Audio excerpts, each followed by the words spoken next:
मैं तो बस इतना चाहता था कि कोई मुझे मार दे और मैं 100 गुना ज्यादा पावरफुल हो जाऊं, पर मेरी किस्मत तो देखो, मैं सबसे स्ट्रॉन्ग सेक्ट का एंसेस्टर बनकर पैदा हो गया। खुद मेरे पास जरा भी कल्टीवेशन नहीं थी, लेकिन जैसे ही मैं अपना नाम बताता दुश्मन डर के मारे भाग जाते। पर मुझे पता था कि ये झूठी ताकत ज्यादा दिन भरोसे लायक नहीं है, इसलिए अपनी एबिलिटी जल्दी एक्टिवेट करने और ज्यादा स्ट्रॉन्ग बनने के लिए मैंने खुद को 3000 साल तक फॉरबिडन लैंड में सील कर लिया। जब जूनियर्स की पुकार सुनी तो मैं आराम से फॉरबिडन लैंड से बाहर निकला। मेरे शरीर से जरा भी कल्टीवेशन फील नहीं हो रही थी, लेकिन ली जियांजू को लगा कि मैंने सेक्लूडेड कल्टीवेशन में ब्रेक थ्रू कर लिया है और अब मैं रिटर्न टू सिंपलिसिटी के रेलम तक पहुंच चुका हूं। अब ब्लड रिवर स्वॉर्ड सेक्ट के लोग तो पक्का मरने वाले थे। दूसरी तरफ झगड़ा करने आए ब्लड रिवर स्वॉर्ड सेक्ट के फर्स्ट सीट लेंग मिंगयुआन का दिल भी कांप गया। ब्लड रिवर स्वॉर्ड सेक्ट का लेंग मिंगयुआन सीनियर से नाम जानने की हिम्मत करता है। मैं शांत आवाज में बोला, मैं ज्यूतियान जनरेन हूँ। ये नाम सुनते ही लेंग मिंगयुआन का चेहरा सफेद पड़ गया। उसने पहले सेक्ट के एल्डर्स से सुना था कि 3000 साल पहले एक ज्यूतियान जनरेन था जिसने अकेला एक तलवार से पूरे ताइवान को दबा दिया था। चाहे मेरे शरीर में हर जगह कमजोरी दिख रही थी, फिर भी उसके दिल में गहरा डर बैठ गया और उसके माथे पर ठंडा पसीना आ गया। सीनियर, आज जो हुआ सब गलतफहमी थी। हमारा ब्लड रिवर स्वॉर्ड सेक्ट पूरी कॉम्पेंसेशन देने को तैयार है। मैं ठंडी नजर से बोला, ऐसा मत कहना कि मैं जूनियर्स को मौका नहीं देता। अभी तुम इन सबका एक एक हाथ काट दो और अपनी खुद की आधी कल्टीवेशन खत्म कर लो। ये सुनकर लेंग मिंगयुआन बिना किसी हिचकिचाहट के तुरंत एक्शन लेता है। एक तलवार की चमक के साथ वो अपने सारे आदमियों के हाथ काटकर उन्हें गंभीर रूप से जख्मी कर देता है। सीनियर, क्या अब हम जा सकते हैं? मैं हंसा। तुमने मेरी फर्स्ट माउंटेन सेक्ट के इतने डिसाइपल्स को मारा और अब जिंदा लौटना चाहते हो? मैंने तुमसे उनकी बाहु इसलिए कटवाई थी ताकि उनकी मौत इतनी आसान ना हो। अब सबको मार दो। ये सुनकर लेंग मिंगयुआन का चेहरा सख्त हो गया। वो कुछ कहना चाहता था लेकिन हिम्मत नहीं हुई। आखिर मजबूरी में उसने अपने सारे लोगों को खत्म कर दिया। सबको मारने के बाद उसके दिल में और भी डर भर गया। ये ज्यूतियान जनरेन बिल्कुल हद से ज्यादा बेरहम है। कहीं अब मुझसे खुदकुशी करने को ना कह दे। मेरी बेटी तो अभी पैदा हुई है। अगर मैं यहीं मर गया तो मेरा पूरा ब्लड रिवर स्वॉर्ड सेक्ट बर्बाद हो जाएगा। वो घुटनों पर गिर गया। जूनियर जानता है कि उसने भयानक पाप किया है। मैं यहीं अपनी जान दे दूंगा। बस सीनियर मेरे ब्लड रिवर स्वॉर्ड सेक्ट को बख्श दें। मैं ठंडी आवाज में बोला, मैं सिर्फ तुम्हें नहीं मारूंगा, मैं तुम्हारे सेक्ट के हर एक इंसान को जर से मिटा दूंगा। लेंग मिंगयुआन का सब्र टूट गया। बूढ़े कुत्ते, तुम हद पार कर रहे हो। वो बिजली की तरह मेरे सामने आया और एक ही तलवार से मेरा सीना छेद दिया। जैसे ही मुझे अपनी लाइफ फोर्स खत्म होती महसूस हुई, मेरे दिल में खुशी की लहर दौड़ गई। 3000 साल हो गए, आखिर ये श्रापित बॉटलनेक टूटने वाला है। लेंग मिंगयुआन ने अपनी तलवार को देखा और उसकी आंखें फट गईं। उसने सच में लेजेंडरी ज्यूतियान जनरेन को मार दिया था, लेकिन मरने के वक्त भी मैं जोर जोर से हंस रहा था, जिस वजह से वो पूरी तरह कंफ्यूज्ड हो गया। दूसरी तरफ फर्स्ट माउंटेन सेक्ट की करंट सेक्ट मास्टर ली जियांजू का चेहरा बिल्कुल सफेद पड़ गया। लेंग मिंगयुआन हंसकर बोला, ली जियांजू, तुम लोग बड़े इंटरेस्टिंग हो। चलो उस ब्रोकन फॉरबिडन लैंड के सामने और सिर झुकाओ, देखते हैं और कितने एंसेस्टर्स बाहर आते हैं। जैसे ही उसने ये कहा, मैं बिल्कुल ठीक ठाक दोबारा फॉरबिडन लैंड से बाहर आ गया। दूसरे मुझे देखते ही लेंग मिंगयुआन की हंसी जम गई। ये क्या हो रहा है? मैंने किसी की तरफ ध्यान नहीं दिया और बस अपने नए शरीर की कंडीशन महसूस की। अब मेरी कल्टीवेशन लाइफ हैंगिंग रेलम तक पहुंच चुकी थी। पहले से 100 गुना ज्यादा स्ट्रॉन्ग था, लेकिन सामने खड़े लेवल 4 रेलम के लेंग मिंगयुआन के सामने अब भी चींटी जैसा ही था। लगता है मुझे इसे और प्रोवोक करना पड़ेगा। मैं गुस्से से बोला, मैं ज्यूफेंग जनरेन हूँ। सोचा भी नहीं था कि मेरा सीनियर ब्रदर तुम जैसे निकम्मे के हाथों मर जाएगा। तुम सच में मरने लायक हो। लेंग मिंगयुआन ने मेरे नए रूप को देखा और उसका दिल हिल गया। पहले वाला ज्यूतियान जनरेन बिल्कुल कल्टीवेशन लेस लग रहा था और अब ये नया बंदा लाइफ हैंगिंग रेलम में था। उसे समझ ही नहीं आ रहा था कि हो क्या रहा है।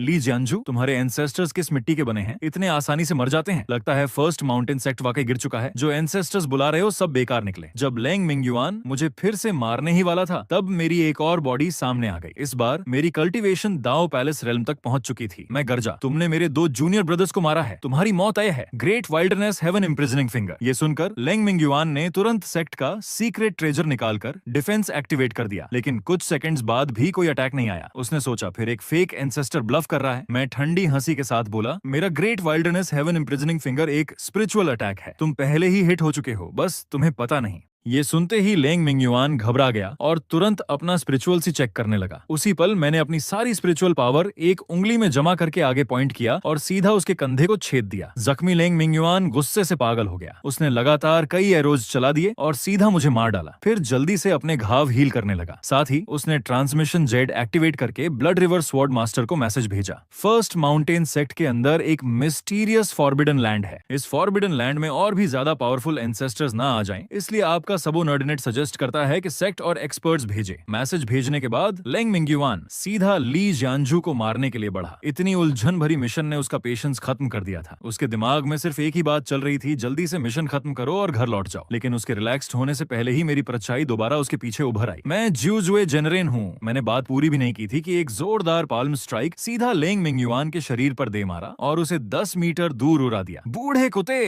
तुम बिल्कुल मार्शल एथिक्स नहीं मानते, चुपके से अटैक करते हो। अब मेरी cultivation already 4th level realm तक पहुंच चुकी थी। मुझे और बकवास करने का मन नहीं था। मैंने अपनी सारी डिफेंस छोड़ दी और लेंग मिंग्युआन के साथ पूरी ताकत से जानलेवा बैटल शुरू कर दी। 3 मिनट तक भयानक फाइट चलती रही। आखिर में मैं पागल हंसी हंसते हुए मर गया। गंभीर रूप से इंजर्ड लेंग मिंग्युआन वो हंसी सुनकर अंदर तक कांप गया। कुछ तो गलत है। हर बार एक को मारो तो उससे भी ज्यादा स्ट्रॉन्ग एंसेस्टर आ जाता है। अगली बार कौन सा रेल्म लेकर आएगा? वो अपने घाव की परवाह किए बिना तुरंत यहाँ से भागना चाहता था। लेकिन जैसे ही वो हिलने लगा, मेरी परछाई फिर सामने आ गई। मेरी फर्स्ट माउंटेन सेक्ट के लोगों को मारकर भागना चाहते हो? तुम पास मत आना। मैंने बस हाथ उठाकर नीचे दबा दिया। स्पिरिचुअल एनर्जी से बनी एक विशाल हाथ आसमान से नीचे गिरी। एक जोरदार धमाका हुआ। लेंग मिंग्युआन सीधा खून और आग में बदल गया। बाहर के दुश्मन को खत्म करने के बाद मैंने अपनी स्ट्रेंथ दोबारा इवेल्युएट की। अब मेरी बॉडी ड्रैगन पेंटिंग रेल्म की स्ट्रेंथ तक पहुंच गई थी। लेकिन ये भी बस थोड़ा पावरफुल चींटी जैसा ही था, क्योंकि ड्रैगन पेंटिंग के बाद भी immortal platform, quasi empire, great empire, red dust immortal जैसे कई रेल्म्स थे। मुझे और स्ट्रॉन्ग बनना ही पड़ेगा। मैंने अपनी पहली मौत के सीन्स याद किए। सिस्टम की रेटिंग्स हर बार कम होती जा रही थी। लगता है मुझे और क्रिएटिव तरीके से मरना पड़ेगा। इसी वक्त ली जियांजू ट्रांस से बाहर आया और फर्स्ट माउंटेन सेक्ट की करंट सिचुएशन बताने लगा।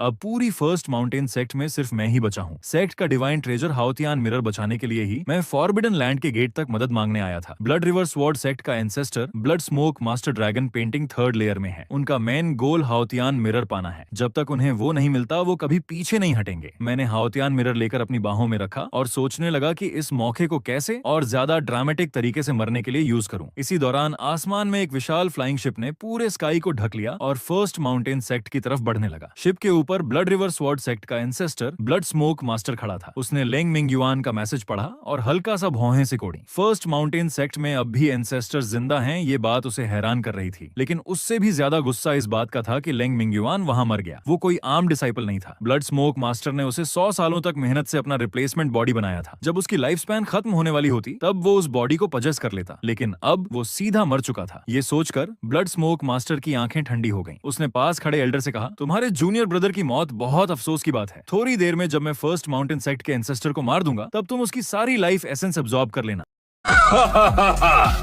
चिंता मत कीजिए, मुझे संभालने दीजिए। मैं पहले फ्रंट लाइन में जाऊंगा। लेकिन फ्लाइंग शिप लैंड होने से पहले ही एक परछाई बिना आवाज के शिप पर आ चुकी थी। ब्लड रिवर स्वॉर्ड सेक्ट ने मेरे इतने डिसाइपल्स को मारा और फिर भी मौत ढूंढने आ गए। मैं ज्यूयुए जेनरेन हूँ। तुम सब एक साथ आओ। अपने दुश्मन को देखते ही यिन लानचुआन का गुस्सा फट पड़ा। उसने तुरंत पूरी ताकत के साथ एक पाल्म स्ट्राइक मारी। 2 भयानक स्पिरिचुअल अटैक्स टकराए। मैं जरा भी नहीं हिला। वहीं यिन लानचुआन 100 कदम पीछे धकेल दिया गया। 3 मूव्स के अंदर अगर मैं तुम्हें ना मार पाया तो यहीं खुदकुशी कर लूंगा। ये सुनकर यिन लानचुआन का चेहरा टेढ़ा हो गया। वो तुरंत ब्लड रेड स्वॉर्ड रेनबो में बदलकर मेरी तरफ दौड़ा। मैं जरा भी नहीं हटा और सीधा उसकी तरफ तलवार बढ़ा दी। जैसे ही मेरी तलवार उसके शरीर को छुई, उसके बदन पर गहरी हड्डियां दिखने वाली तलवार की चोट फट गई। उसने कभी नहीं सोचा था कि सेम रेल्म में होते हुए भी वो इंस्टेंटली हार जाएगा। मुझे बचाइए। ब्लड स्मोक मास्टर ने बिना देरी किए 3 सोल डिवोरिंग नेल्स छुप कर मेरी तरफ फेंके, लेकिन मैंने उन्हें बिल्कुल इग्नोर कर दिया। मैंने एक शुद्ध violet thunder sword shadow create की और आसमान को चीरते हुए नीचे स्लैश किया। एक ही स्ट्राइक में यिन लानचुआन और तीनों ब्लू सोल डिवोरिंग नेल्स 2 टुकड़ों में कट गए। उस अटैक के शॉकवेव ने दूर खड़ी फ्लाइंग शिप को भी हिलाकर गिराने जैसा कर दिया। शिप पर सबने जल्दी से स्वॉर्ड इंटेंट रिलीज करके उसे स्टेबल किया। पहली फाइट हारने के बाद भी ब्लड स्मोक मास्टर के दिल में खुशी भर गई। तो ड्रैगन पेंटिंग फर्स्ट लेयर सिर्फ ब्लफ था। अगर मैं पर्सनली अटैक करूं तो इसके पास बिल्कुल चांस नहीं होगा। मैंने सीधा सेल्फ डिस्ट्रक्शन एक्टिवेट किया और उसकी तरफ चार्ज कर गया। ब्लड स्मोक मास्टर ने तुरंत शिप पर मौजूद 5 एल्डर्स के साथ मिलकर डिफेंस एक्टिवेट की। कई मैजिकल ट्रेजर्स बर्बाद करने के बाद ही वो एक्सप्लोजन रुक पाया। लेकिन उस ब्लास्ट में 3 एल्डर्स गंभीर रूप से इंजर्ड हो गए और 2 वहीं मर गए। ये फर्स्ट माउंटेन सेक्ट वाले सब पागल हैं क्या? अच्छा हुआ फाइनल रिजल्ट उनकी जीत थी। लेकिन ब्लड स्मोक मास्टर खुद भी बुरी तरह इंजर्ड हो गया था। शायद उसे कम से कम 50 साल सेक्लूडेड कल्टीवेशन में रहना पड़ेगा, तब जाकर ये इंजरीज रिकवर होंगी। थोड़ा शांत होने के बाद ब्लड स्मोक मास्टर के होठों पर धीरे धीरे मुस्कान उभर आई। अब मुझे कोई नहीं रोक सकता। उसकी नजर धीरे से ली जियांजू पर टिक गई। ली जियांजू, क्या तुम्हारी फर्स्ट माउंटेन सेक्ट में अब भी कोई एंसेस्टर एंसेस्टर बचा है? पहाड़ों के ऊपर से एक गहरी आवाज गूंजी, फर्स्ट माउंटेन सेक्ट का लिंग युआनजी। अगले ही पल आसपास का पूरा माहौल एक ऐसी पेंटिंग में बदल गया जिसमें ठंडी हवा और चांदनी का सीन बना हुआ था। ब्लड एबिस मास्टर का चेहरा तुरंत बदल गया। उसने कभी नहीं सोचा था कि यहाँ अब भी ऐसा एक्सपर्ट मौजूद होगा जो नेचुरल फेनोमेनन तक ट्रिगर कर सके। उसने तुरंत अपने 3 एल्डर्स को मेरे खिलाफ एक साथ अटैक करने का हुक्म दिया, जबकि खुद लाइफ स्पैन जलाकर एस्केप सीक्रेट आर्ट एक्टिवेट कर दिया। एक स्वॉर्ड स्पिरिट की चमक हुई और तीनों एल्डर्स एक पल में मारे गए। इस वक्त हजारों माइल्स दूर भाग चुका ब्लड एबिस मास्टर अब भी ठंडे पसीने में भीग रहा था। मैं इतनी दूर आ गया हूँ, फिर भी उस फेनोमेन के अंदर हूँ। ये तो clearly dragon transformation 5th layer का एक्सपर्ट है। राइटियस सेक्ट्स इतने बेशर्म कैसे हो सकते हैं? अगर ऐसा एक्सपर्ट था तो पहले ही दिखा देते। अचानक उसे लिंग मिंगयुआन का मैसेज याद आया। फर्स्ट माउंटेन सेक्ट में हर बार जो एंसेस्टर आता है पिछले वाले से ज्यादा स्ट्रांग होता है। ये सोचते ही उसका दिल कांप गया। क्या मतलब लिंग युआन जी के पीछे भी और बड़े एक्सपर्ट्स छुपे हैं? ये सोचकर उसने और कई दशकों की लाइफ स्पैन जला दी और तेज भागना शुरू कर दिया। अब सिर्फ अपने मास्टर से मदद मांगकर ही बच सकता हूँ। मैंने दूर भागते दुश्मन को देखा लेकिन पीछा नहीं किया, क्योंकि ब्लड एबिस मास्टर जैसे लेवल के अपोनेंट को मारने से मुझे कोई खास स्कोर नहीं मिलने वाला था। अब मुझे सीधा उनके हेडक्वार्टर्स जाकर उन्हें जर से मिटा देना चाहिए। मैंने सेट के कुछ काम ली, जियांजू को समझाए और तलवार पर सवार होकर दूर आसमान की तरफ निकल गया। कुछ देर बाद मैं ब्लड रिवर स्वॉर्ड सेक्ट की फ्लाइंग शिप लेकर उनके हेडक्वार्टर्स पहुंच गया। सबको लगा ब्लड एबिस मास्टर जीतकर वापस आया है, इसलिए कोई भी अलर्ट नहीं था। मैंने बस हाथ हिलाया। आसमान को चीरती हुई एक विशाल हेवनली स्वॉर्ड नीचे आई। एक ही स्ट्राइक में ब्लड रिवर स्वॉर्ड सेक्ट की 1000 साल पुरानी फाउंडेशन राख बन गई। उसके बाद मैं तियानिया सिटी के हेवनली सीक्रेट स्टॉवर ब्रांच गया और वहां से ब्लड एबिस मास्टर की लोकेशन खरीद ली। पता चला कि भागने के बाद वो अपने एपर फैक्शन 10,000 सी केव से मदद मांगने गया है। ये 10,000 सी केव बहुत बड़ा फोर्स था जो पूरे रीजन पर राज करता था। उनका sect master Xian already immortal platform first heaven realm में था। उसके नीचे शी ब्रदर्स, दोनों ड्रैगन ट्रांसफॉर्मेशन रेल्म एक्सपर्ट्स थे, और सेक्ट का होली सन तो और भी ज्यादा डेंजरस था। वो डेथ फॉरबिडन लैंड के किसी सुप्रीम बीइंग का इलेजिटिमेट बेटा था। ये सब सुनकर मैं एक्साइटमेंट से भर गया। अगर मैंने उनके होली सन को मार दिया और उस सुप्रीम बीइंग का रिवेंज अट्रैक्ट कर लिया, अगर मैं सुप्रीम के हाथ से मरा तो सिस्टम रेटिंग पक्का बहुत हाई मिलेगी। ये सोचते ही मैं तलवार पर बिजली की रफ्तार से 10,000 सी केव की तरफ निकल गया। दूसरी तरफ ब्लड एबिस मास्टर आधी जान की हालत में 10,000 सी केव पहुंच गया। ब्लड रिवर स्वॉर्ड सेक्ट बर्बाद हो गया। ये खबर सुनकर ब्लड एबिस मास्टर की आंखों के आगे अंधेरा छा गया। वो लगभग वहीं मरने वाला था। थोड़ा संभलने के बाद उसने शी ब्रदर्स से बदला लेने की भीख मांगी। आखिर हाउथियान मिरर चुराने का ऑर्डर भी 10,000 सी केव ने ही दिया था। शी ब्रदर्स ने उसकी बात सुनी, लेकिन चेहरे पर कोई इमोशन नहीं आया। फर्स्ट माउंटेन सेक्ट का एंसेस्टर क्लियरली मरने की हद तक पागल हो चुका है। हम एक dragon transformation 5th layer expert से नहीं डरते, लेकिन 10,000 सी केव भी नहीं चाहता कि कोई ऐसा पागल हमारे पीछे पड़ जाए। ये सोचकर शी ब्रदर्स ने ब्लड एबिस मास्टर को वहां से भगा देने का फैसला कर लिया। लेकिन उसी वक्त महल के बाहर आसमान में पाइन विंड और कोल्ड मून का फेनोमेनन फिर से उभर आया। लिंग युआन जी आ चुका था। डर से टूट चुका ब्लड एबिस मास्टर हाथों पैरों के बल रेंगता हुआ कोने में छिप गया। ये देखकर शी ब्रदर्स मजबूरी में बाहर लड़ने निकले। बाहर का पूरा बैटलफील्ड बर्बाद हो चुका था। सफेद रेनबो हर तरफ फैली हुई थी। ये देखते ही शी ब्रदर्स का गुस्सा फट पड़ा। दोनों ने एक साथ 10,000 सोल्स बैनर एक्टिवेट किया। 2 dragon transformation 4th layer experts ने मिलकर टेरिफाइंग फेनोमेनन क्रिएट कर दिया। एक तरफ पाइन विंड और कोल्ड मून था, दूसरी तरफ एंडलेस ब्लैक स्मोक। दोनों फोर्सेस टकराई और पूरी जमीन हिल गई। लेकिन शॉकिंगली मैं पीछे नहीं हटा, उल्टा हल्का सा अपर हैंड ले लिया। इसी वक्त बैटलफील्ड के नीचे 10,000 सी केव का होली सनयन वुजू टेडी मुस्कान के साथ सब देख रहा था। उसके सुप्रीम फादर ने उसे एक सीक्रेट आर्ट दी थी जो दूसरों के फेनोमेनन चुराकर खुद का बना सकती थी। वो ऑलरेडी 4th लेयर पीक रेलम पर अटका हुआ था और बस एक परफेक्ट मौके का इंतजार कर रहा था। और मेरा खुद उनके गेट पर आना उसके लिए टेलर मेड अपॉर्चुनिटी बन गया। उस वक्त मैं भी अपनी लिमिट पर पहुंच चुका था।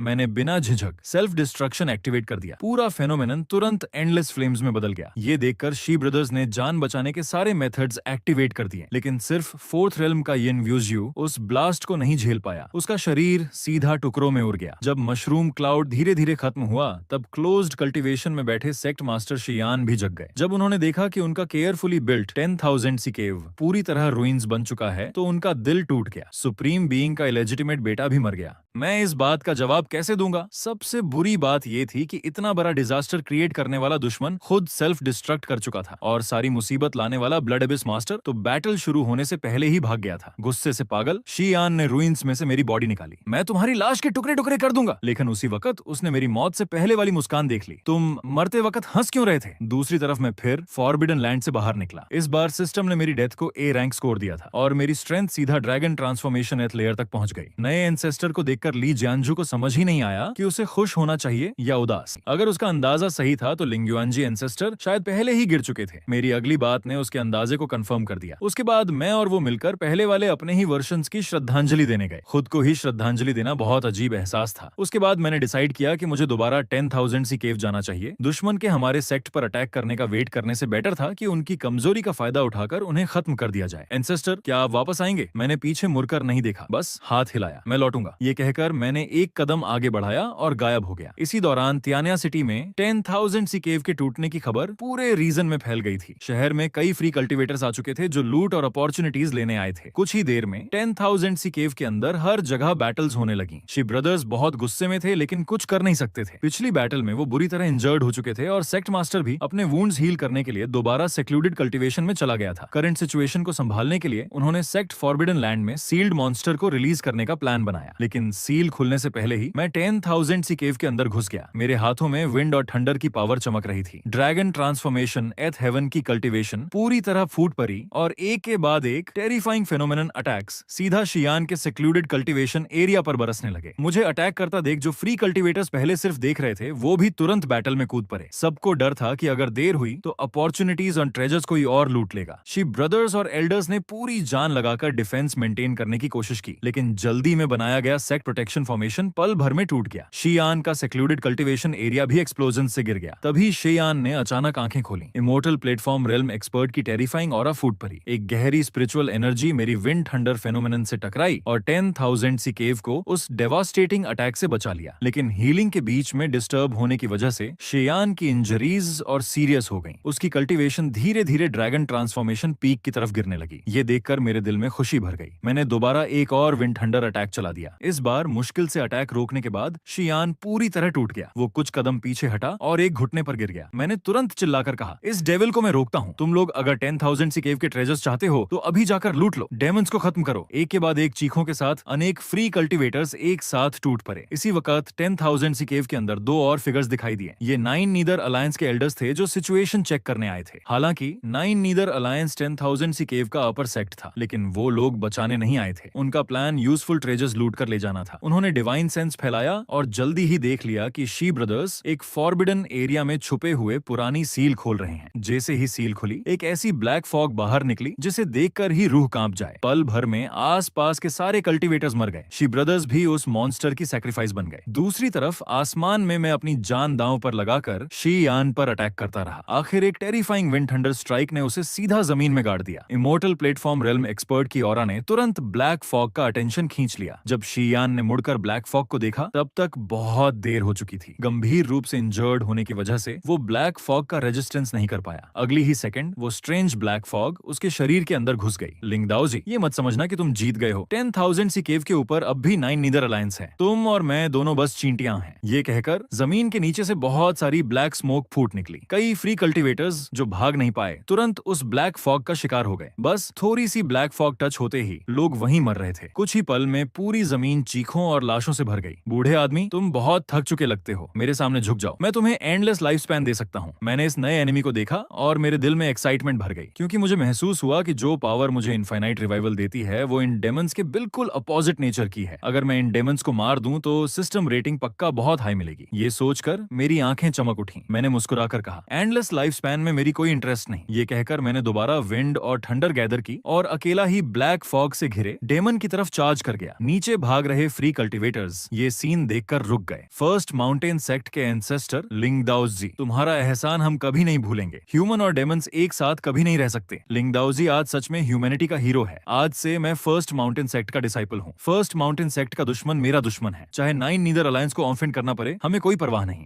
जब डेमन ने देखा कि इतने सारे फ्री कल्टीवेटर्स खुद को फर्स्ट माउंटेन सेक्ट में ज्वाइन करने का अनाउंसमेंट कर रहे हैं, उसके चेहरे की हंसी धीरे धीरे जम गई। उसे ह्यूमन एक्सपर्ट से इतना डर नहीं लगता था। उसे डर था इन लोगों के उस जुनून से जो मौत से नहीं डरते। एक बैच मरने के बाद दूसरा आ जाता था। ऐसे ही चलता रहा तो डेमन रेस कभी चैन से नहीं रह सकती थी। अब सामने खड़ा मैं ऑलरेडी ह्यूमैनिटी का हीरो बन चुका था। डेमन ने तुरंत डिसाइड किया कि चाहे जो भी प्राइस देना पड़े वो मुझे पजेस करेगा, क्योंकि जब तक मैं जैसे कोर फिगर को खत्म नहीं किया जाता तब तक ये ह्यूमंस डेमन रेस के असली डर को कभी नहीं समझेंगे। ये सोचकर डेमन ने ऑर्डर दिया। बैटलफील्ड की सारी ब्लैक फॉग बिना किसी परवाह के मेरी तरफ उमड़ने लगी और मैंने भी समझ लिया कि सही वक्त आ गया है। मैंने बिना और कुछ छुपाए सीधा सेल्फ डिस्ट्रक्शन एक्टिवेट कर दिया। आसमान हिला देने वाली एक भयानक एक्सप्लोजन की आवाज गूंजी। नीचे बैटल देख रहे रोग कल्टीवेटर्स की आंखें भर आई थीं। सीनियर लिंगदाओजी, उन्होंने खुद को सैक्रिफाइस कर दिया। उसके बाद जिन फ्री कल्टीवेटर्स को मैंने बचाया था वो सब फर्स्ट माउंटेन सेक्ट की तरफ निकल पड़े। नए डिसाइपल्स के रूप में उन्होंने सेक्ट को दोबारा रीबिल्ड करना शुरू कर दिया। दूसरी तरफ मैं फिर सेक्ट फॉरबिडन लैंड से बाहर निकला। इस बार डेथ रेटिंग A+ तक पहुंच गई थी और मेरी कल्टीवेशन और बढ़कर इमोर्टल प्लेटफॉर्म फर्स्ट लेयर तक आ गई थी। एक और एंसेस्टर को जागते देखकर ली जियांजू अपना काम छोड़कर तुरंत मुझे मिलने आया। उसे डर था कि अगर 1 सेकंड भी लेट हुआ तो शायद मुझे देखने का मौका ही ना मिले, क्योंकि पहले वाले कई एंसेस्टर्स एक पल फॉरबिडन लैंड से बाहर आए थे और अगले ही पल उनकी मौत की खबर आ गई थी। अब मुझे देखकर उसके दिल में फिर गिल्ट भर गया। अगर मैं उस वक्त एंसेस्टर्स से मदद मांगने नहीं आता तो शायद वो सब एक के बाद एक मरते नहीं। मैंने उसकी आंखों में उदासी देखी और उसके सिर पर हाथ फेरते हुए कहा, दुखी मत हो। लिंग युआनजी और लिंग दाओजी दोनों अपनी जगह सही मरे। अभी सबसे जरूरी बात बाहरी दुश्मनों से सेक्ट को बचाना है। ये बोलते ही मुझे शियान की मौत से पहले वाली वार्निंग याद आ गई। मेरे नॉलेज के हिसाब से नाइन नीदर अलायंस कोई एक सेक्ट नहीं था, वो कई दर्जनों सेक्ट्स का बना हुआ एक जाइंट अलायंस था। ऐसी फोर्स अगर हमारे दरवाजे तक आ गई तो सिर्फ मेरा इमोर्टल बॉडी काफी नहीं होगा, क्योंकि अब फर्स्ट माउंटेन सेक्ट में सिर्फ मैं और ली जियांजू नहीं थे, बहुत सारे नए डिसाइपल्स भी आ चुके थे जो सेक्ट रीबिल्ड करने आए थे। अगर मुझे सबको सेफ रखना था तो सिर्फ स्ट्रेंथ बढ़ाना ही नहीं, पावरफुल डिफेंसेस भी तैयार करनी होंगी। ये सोचकर मैंने एक पल भी वेस्ट नहीं किया और तुरंत तियानिया सिटी जाकर इन्फॉर्मेशन गैदर करने लगा। मिल गए तुम लोग। उसके बाद मैंने लाइटनिंग की स्पीड से नाइन नीदर अलायंस के 2 सबोर्डिनेट सेक्ट्स को मिटा दिया। स्पिरिट ब्रिलियंस सेक्ट में पुराना दुश्मन ब्लड एबिस मास्टर छुपा हुआ था और एक्सक्विजिट सेक्ट में 10,000 सी केव के बचे हुए लोग छुपे थे। जब नाइन नीदर अलायंस के दूसरे मेंबर्स ने ये खबर सुनी तो सबके रोंगटे खड़े हो गए। अगर अलायंस के रूल्स स्ट्रिक्ट ना होते तो कई सेक्ट मास्टर्स तुरंत नाइन नीदर अलायंस छोड़ देते। ये सब करने के बाद मैं वापस सेक्ट लौट आया और सेक्ट के बाहर कई पावरफुल फॉर्मेशन सेट कर दिए। दूसरी तरफ लाखों माइल्स दूर एक फ्लाइंग शिप पर सेक्लूडेड कल्टीवेशन में बैठा नाइन नीदर अलायंस का लीडर ली जुयुआन एक फैंटम प्रोजेक्शन के थ्रू सब कमांड कर रहा था। नाइन नीदर अलायंस की अथॉरिटी एस्टैब्लिश करने के लिए उसने अलायंस के सारे एक्सपर्ट्स को एक साथ भेज दिया। टारगेट था फर्स्ट माउंटेन सेक्ट। इस बैटल में वो सिर्फ फर्स्ट माउंटेन सेक्ट को ही नहीं मिटाना चाहता था, वो आसपास के हजारों माइल्स के एरिया में एक भी जिंदा मुर्गा या कुत्ता तक नहीं छोड़ना चाहता था। ऑर्डर मिलते ही नाइन नीदर अलायंस की जाइंट आर्मी तियानिया सिटी की तरफ मार्च करने लगी। सबसे पहले अलायंस ने 2 वैनगार्ड जनरल्स भेजे, ब्लैक वाटर शुआनजू और नीदर स्प्रिंग एंसेस्टर। दोनों की cultivation immortal platform first heaven थी। मेरी नई बॉडी डेंगफिंग दाओजून के पास भी फेनोमेना पावर थी, लेकिन इस लेवल पर एक साथ दोनों से फाइट करना बहुत मुश्किल था। ये समझते ही मैंने बिना हेजिटेट किए उनके सामने टेलीपोर्ट किया और सीधा सेल्फ डिस्ट्रक्शन एक्टिवेट कर दिया। ये देखते ही दोनों के चेहरे बदल गए। पागल आदमी। दोनों तुरंत दूर भागने लगे। जैसे जैसे एक्सप्लोजन फेनोमेनन का एरिया बढ़ता गया, आसमान की सारी वॉरशिप्स उसकी रोशनी में डूब गईं। नीचे जमीन पर रोग कल्टीवेटर्स को मेरा सिग्नल मिल गया। तुरंत उन्होंने वो सारे वेपन्स एक्टिवेट कर दिए जो मैंने पहले सेट किए थे। लाखों स्पिरिचुअल लाइट्स मिसाइल्स की तरह नाइन नीदर अलायंस की वॉरशिप्स पर टूट पड़ी। ऊपर से मेरा सेल्फ डिस्ट्रक्शन और नीचे से वेपन्स बॉम्बार्डमेंट। दो तरफ से आए अटैक्स ने ना सिर्फ काउंटलेस वॉरशिप्स डिस्ट्रॉय कर दी, बल्कि ब्लैक वाटर शुआनजू और दूसरों के भागने का रास्ता भी ब्लॉक कर दिया। दोनों की आंखें फट गईं। बैटल से पहले उन्होंने फर्स्ट माउंटेन सेक्ट की फाइटिंग स्टाइल डिटेल में इन्वेस्टिगेट की थी। उन्हें पता था कि मैं मरने से पहले सेल्फ डिस्ट्रक्शन करता हूँ। इस मूव को काउंटर करने के लिए वो स्पेशली ट्रेजर्स लेकर आए थे, लेकिन किसी ने नहीं सोचा था कि मैं बैटल शुरू होते ही खुद को उड़ा दूंगा। वॉरशिप्स पर नाइन नीदर अलायंस के डिसाइपल्स ने मिलकर एक्सप्लोजन रोकने की कोशिश की, लेकिन अगले ही सेकंड हर तरफ चीखें गूंजने लगीं।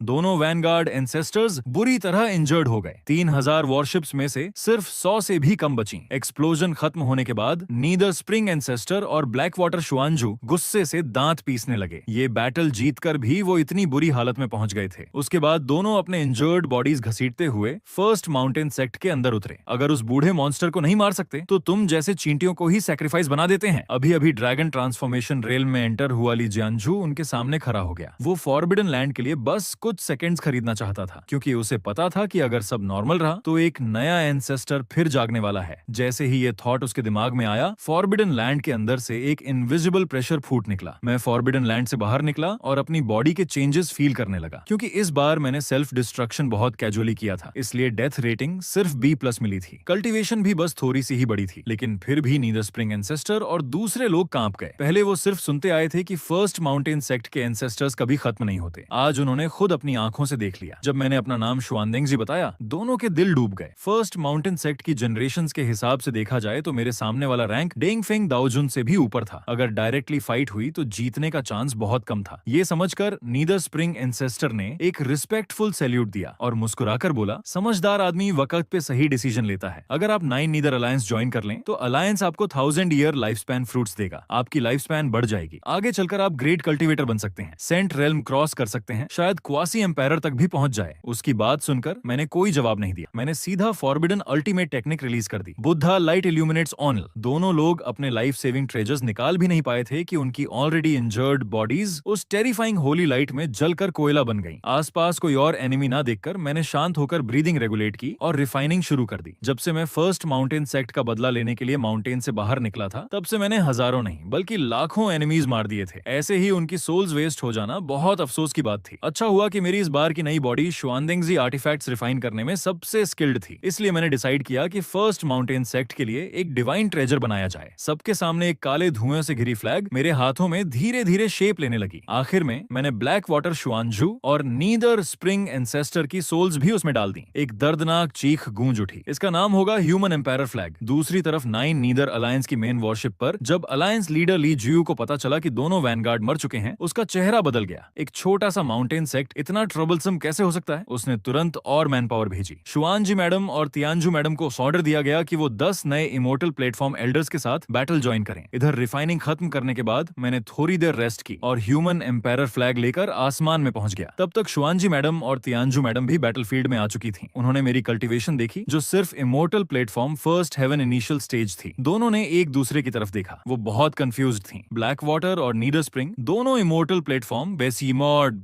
फर्स्ट हेवन मिड स्टेज में थे। फिर उन्हें मेरे जैसे इनिशियल स्टेज कल्टीवेटर ने कैसे मार दिया? शुआनजी मैडम ने ज्यादा सोचा नहीं और सीधा मुझ पर अटैक कर दिया। मैं बिल्कुल काम रहा। मैंने ह्यूमन एम्पायर फ्लैग एक्टिवेट की। काले धुएं के अंदर धीरे धीरे 2 ह्यूमन फिगर्स बनने लगे। जब शुआनजी मैडम ने उन दोनों के चेहरे देखे, उसका चेहरा सफेद पर गया। मैं सच में 9 नीदर अलायंस के एक्सपर्ट्स को रिफाइन करके अपनी पपेट बना चुका था, लेकिन अब पीछे हटना बहुत देर हो चुका था। मेरे ऑर्डर पर कंप्लीटली रिफाइंड ब्लैक वाटर और नीडर स्प्रिंग उसकी तरफ जानलेवा अंदाज में दौड़ पड़े। शुआनजी मैडम को तुरंत समझ आ गया कि उसके पास जीतने का कोई चांस नहीं है। वो तुरंत पीछे खड़ी तियानजू मैडम से चिल्लाई, मुझे बचाओ, मुझे यहाँ से ले चलो। लेकिन जैसे ही उसने मुड़कर देखा, तियानजू मैडम पहले ही भाग चुकी थी। मैंने उस मोमेंट का फायदा उठाया और एक स्ट्राइक में शुआनजी मैडम को मार दिया। उसकी सोल को भी ह्यूमन एम्पायर फ्लैग में खींच लिया गया। ये देखकर बाकी बचे 10 इमोर्टल प्लेटफॉर्म एल्डर्स डर के मारे हर तरफ भागने लगे, लेकिन उनकी स्पीड ब्लैक वाटर और नीदर स्प्रिंग के सामने कुछ भी नहीं थी। आखिर सबको पकड़कर ह्यूमन एम्पायर फ्लैग में सील कर दिया गया। अब मेरे पास इतने सारे पावरफुल सोल्स थे कि मुझे 9 नीदर अलायंस को हराने का पूरा कॉन्फिडेंस आ गया। लेकिन तभी मेरे सिर में तेज चक्कर आने लगे। लगता था ह्यूमन एम्पायर फ्लैग कंट्रोल करने में लाइफ स्पैन बहुत ज्यादा कंज्यूम हो रही थी। ये बॉडी शायद सेल्फ डिस्ट्रक्शन तक सर्वाइव भी ना कर पाए और नेचुरली ही मर जाए। ये सोचकर मैं आराम से जमीन पर उतरा और ली जियांजू को अपनी लास्ट इंस्ट्रक्शंस देने लगा। ये ह्यूमन एम्पायर फ्लैग आगे चलकर फर्स्ट माउंटेन सेक्ट का सुप्रीम इंपीरियल वेपन बनेगा। अब इसके पास अपनी कॉन्शियसनेस भी आ चुकी है। जैसे ही मेरी डेथ होगी, ये खुद फर्स्ट माउंटेन सेक्ट वापस लौट आएगा। इसलिए फ्यूचर में अगर तुम लोग ह्यूमन एम्पायर फ्लैग देखो तो डरना मत। ली जियांजू ने सीरियस एक्सप्रेशन के साथ सिर हिलाया, लेकिन जब उसने दोबारा मेरी तरफ देखा, तब तक मेरी सांसें रुक चुकी थीं। जमीन में गाड़े हुए उस काले फ्लैग को देखकर डिसाइपल्स बहुत कंफ्यूज्ड हो गए। ली जियांजू ने सीरियस फेस बनाकर एक्सप्लेन किया, एंसेस्टर शुआनदेंगजी ने कहा था ना, ये ह्यूमन एम्पायर फ्लैग है। पुराने समय में ह्यूमन एम्पायर ब्लैक कलर को सबसे सुप्रीम मानते थे, इसलिए इसका ब्लैक होना बिल्कुल नेचुरल है। अच्छा तो ऐसा है? वाह, एंसेस्टर कितने नॉलेजेबल थे। फ्लैग का कलर तक इतना मजेस्टिक चूज किया। ब्लैक ह्यूमन एम्पायर कितना डोमिनियरिंग लगता है। उसके बाद मैं दोबारा फॉरबिडन लैंड से बाहर निकला। इस बार मेरी cultivation immortal platform second heaven तक पहुंच चुकी थी। अब मेरी स्ट्रेंथ और ह्यूमन एम्पायर फ्लैग मिलकर इतनी पावरफुल हो चुकी थी कि मुझे 9 नीदर अलायंस से डरने की जरूरत नहीं थी। अब डिफेंस का वक्त खत्म, अब काउंटर अटैक का वक्त था। मैंने सीधा टेलीपोर्ट करके 9 नीदर अलायंस की मेन वॉरशिप पर एंट्री मारी। उसके बाद ह्यूमन एम्पायर फ्लैग के सोल्स रिलीजन करके ली जियू पर अटैक कर दिया। सिचुएशन देखते ही ली जियू ने तुरंत अपने सारे एक्सपर्ट्स को डिफेंस का ऑर्डर दिया और खुद मेरी तरफ चार्ज किया। मेरी कल्टीवेशन उससे थोड़ी हायर थी, इसलिए मैंने बहुत इजीली उसे सप्रेस कर दिया। उसके बाद मैंने एक हैंड सील बनाया और हेवनली पनिशमेंट को बुलाया। आसमान से टेरिफाइंग डिवाइन लाइटनिंग गिरकर सीधा ली जियू को मार गई, लेकिन अगले ही सेकंड उसके शरीर पर कई ग्लोइंग रून्स चमकने लगे। फिर एक क्वासी एम्पायर सोल प्रोजेक्शन उसके सामने उभर आई। मेरा अटैक उसी पल हवा में गायब हो गया। वो सोल प्रोजेक्शन सीधा ली जियू के शरीर में मर्ज हो गई। उसके बाद उसने हवा में हाथ बढ़ाया और मुझे सीधा आसमान में फ्रीज कर दिया। छोटे लड़के, पहले पहले मुझे बताओ फर्स्ट माउंटेन सेक्ट का सुप्रीम इंपीरियल वेपन हाउतियान मिरर कहाँ है? मैंने ठंडी हंसी के साथ कहा, अगर हाउतियान मिरर मेरे पास होता तो मैं पहले ही तुम जैसे बूढ़े को उड़ा चुका होता।